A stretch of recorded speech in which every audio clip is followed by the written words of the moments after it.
The nightmare started at Holy Cross Hospital, where the victim, who was a nurse, met her stalker, who was working as a parking valet. He took the keys to park the car and promptly made copies while the woman was at work. The man then entered the woman's apartment, set up a hidden camera in her bedroom, and crawled under her bed, where he lay in wait for at least 2 days. He was eventually discovered by the nurse's boyfriend, who noticed something move on the floor. The boyfriend proceeded to beat him with a flashlight and subdued him until the police arrived. Under the bed, a bag was found with condoms, a power cord, a tape from the camera, and gloves, according to authorities. The camera was also taken by police, along with the tape inside. When investigators searched his house, they found 6 framed photos of his victim, as well as a stack of vacation photos and a wedding video with her ex-husband.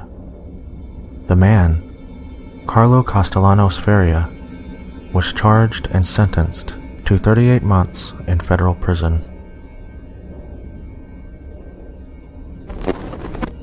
A 16-year-old girl in Chester, England, was at home with her mother when she was sent a series of frightening text messages saying, "I'm watching you," from a man who hid under her bed for the entire night.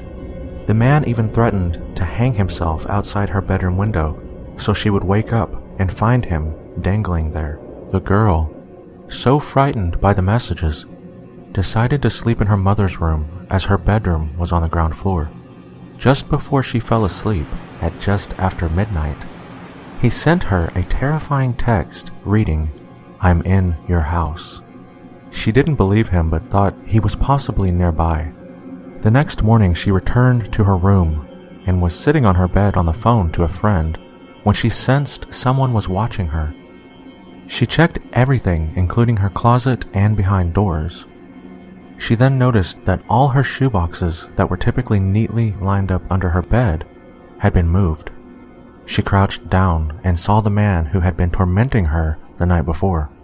The stalker, 18-year-old Kyle Ravenscroft, fled the scene but not before snatching the girl's phone and disappearing. He was later arrested by the police and appeared before a judge, where he was spared jail time.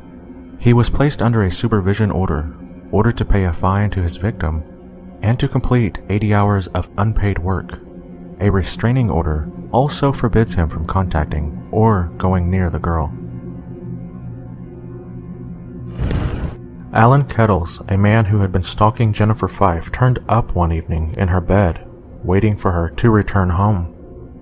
Jennifer Fife had recently broke off a relationship with Kettles, who she had been seeing while she was still married. Kettles, however, refused to accept the decision and began stalking her at her home. He somehow managed to have a copy of the house key made, and on several occasions had let himself in to wait for her to arrive home. However, the act that finally landed the man in hot water with the law was when Fife returned home one evening to find Kettles in her bed.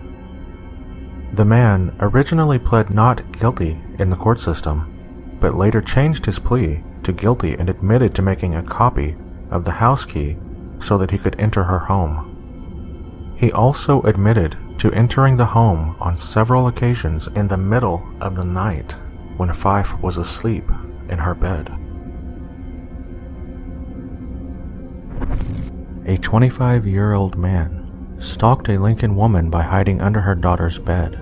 D'Angelo Madkins, a transient, was snoring under the 7-year-old girl's bed around 3:30 on a Sunday morning, which alerted her 28-year-old mother when she got home. The police were notified, and officers found Madkins under the bed with a stun gun, a knife with a 3-inch blade, a screwdriver, a key to the apartment, and the woman's work ID. No one else was in the home when the woman arrived home. The woman told police her work ID disappeared last week, so she had a duplicate made.